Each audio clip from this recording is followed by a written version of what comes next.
So in this video, I'm going to talk about the concepts of note and scale. So kind of what a scale is and why they're important, why it's important to know scales. So, a lot of times people will just memorize scales, especially beginner guitarists, as like, this is a shape that allows you to play like A minor pentatonic, something like that, without actually knowing like what those terms mean and like how you can apply it to other things. So it's going to be a kind of broad lesson. So in music, pitch is one of the most important things, and there's basically two directions that pitch can go in, right? It can be, you can go up or you can go down. So I talked about this a bit in my last lesson. This can be a bit hard to see on the guitar because there's always two ways that you can go up and down. So like if you're here, for example, from this note, you can always go down in pitch by going like that, by going further towards the beginning of the fretboard, or switching to the next string, right? The next string up in this direction. So these two are the same thing.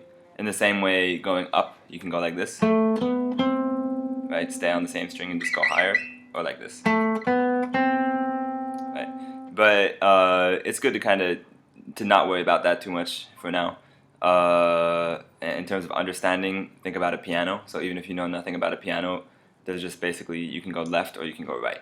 Right, and left is going down and right is going up. So that makes it easier to think about. So basically, going up and down, you have a total of 12 notes. The reason you have 12 notes is that every 12 the cycle repeats itself. So that's what an octave is.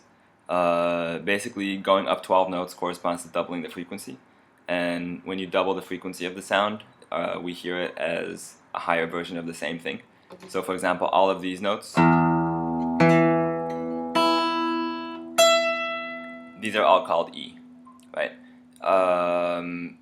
Anyone can hear that this note is higher than that note, but also if you play any melody from here,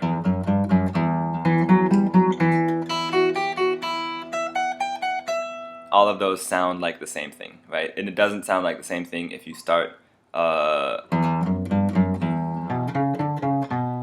you play it like that, starting from a different note, right? Starting from E and then starting from B, if you play the same melody, nobody hears that as a higher version of the same thing, right? Maybe an answer, but not exactly the same like the other one. So that makes it a lot easier because anything that you do in one octave, you can just repeat in another octave. It's not, you don't have a totally different set of rules going on. So now talking about what a scale is, the easiest way to think about what a scale is basically it's a way of getting from here to here. So it's a way of getting from one note to the note that's a full octave up from that note. And it's pretty rare in music that you're going to use all 12 notes. So that would be called the chromatic scale. And it actually doesn't sound melodic at all. So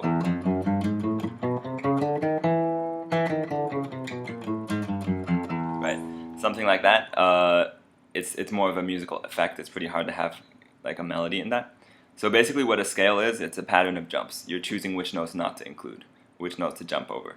A good analogy you can use to think about this is, let's say you're at the bottom of a staircase that's 12 steps high. There's a ton of different ways that you could start from the bottom and get to the top, right? There's a lot of different patterns of jumps that you could take. You could take 2 2 1, 2 2 2 2 2 1, right? Which would actually be a major scale. You can also add 3s and 2s and 1s and whatever. So you can see there would literally be thousands of different patterns, and each one of these would be a different scale.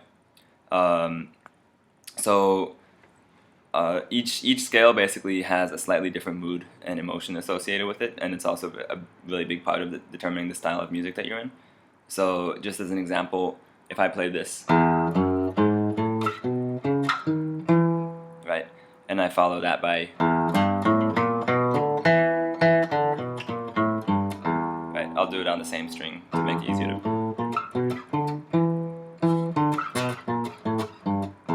right. So there I played the major scale followed by the blues scale. Anyone can recognize that just by playing those scales, you're kind of implying a very different mood and style of music, and that has that's coming entirely from the pattern of jumps that you're taking. So basically, the idea is just starting from this note and ending on this note. There's literally thousands of different paths that you could take. A lot of those would be things that are totally impractical. Like you could do something like, right, which isn't going to be anything used anywhere. But most of the things you're going to come up with that combines in some way, jumps of 1, 2, 3, or 4, which this is called a half step, whole step, 1.5, 2 whole steps. It's just a matter of terminology. Anything that combines those jumps is going to be, chances are, it's used somewhere in some culture, right? You'll have stuff like this. It's a very kind of Asian, Indian, Indonesian scale. There's a lot of stuff like that that you could come up with, and it's going to be used in some culture somewhere in the world. So that's all just starting from E. So you're probably you're familiar, you hear in classical music something is in the key of E minor, right? Or, something might be, people might say something is in the key of C. So what that means is you can take any of these patterns and start them from anywhere, and you're going to get the same thing.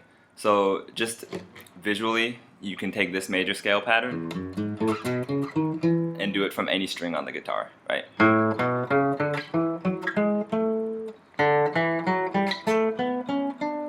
So all that's doing is the first time you're starting from the E string and using that pattern of jumps, right? That pattern is called the major scale, to go to the E an octave higher. From here you're starting from A and doing the same thing to A. From here you're starting from D and doing the same thing from going to D, right? So that's actually just giving you E major, A major, and D major, right? So the difference between A major and E major is a lot less important than the difference between, let's say, E major and E minor, right? So the idea is, for any scale you have, and the scale itself is just a pattern of jumps, right? So the idea is you can start any scale from any note. So that's going to give you 12 different major scales. E major, F sharp major, whatever. All that means is you're just going to do the exact same pattern of jumps, but your start and end points are going to be different, right? And this applies to any scale. If it's, no matter if it's a blues scale, you can have E blues, F sharp blues, whatever. And so actually the scale itself is a lot more important than the starting location. Anybody can tell the difference between a song that's in the key, in a major key or in a blues scale. Very few people can tell the difference between a song that's in E major and A major, right? So that ability is actually, it's called perfect pitch, and it's something that very few people have, and actually most musicians don't have it either. But changing the actual scale that something is in completely changes the feel of the music. So why are scales important?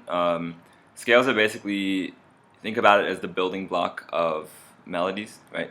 So a melody is a lot easier to understand if you know the scale.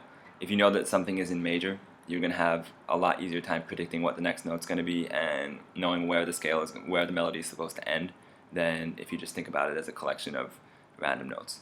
And another property of a scale is that you want that the scale kind of pushes towards ending on the starting note, right? So if you're in E major, if you're a simple melody like that, it's going to end on E, right? If you end on a different note, right, it wants to go back to the E. So knowing that scale, knowing how where it should go, knowing what the next notes are going to be, makes it very easy to predict what where melodies are going to go. And also, if you know scales that are associated with certain styles of music or time periods or feels or whatever, you can kind of mentally complete melodies, know where stuff's going to go. It also makes it a lot easier to learn, remember, and pick out melodies by ear.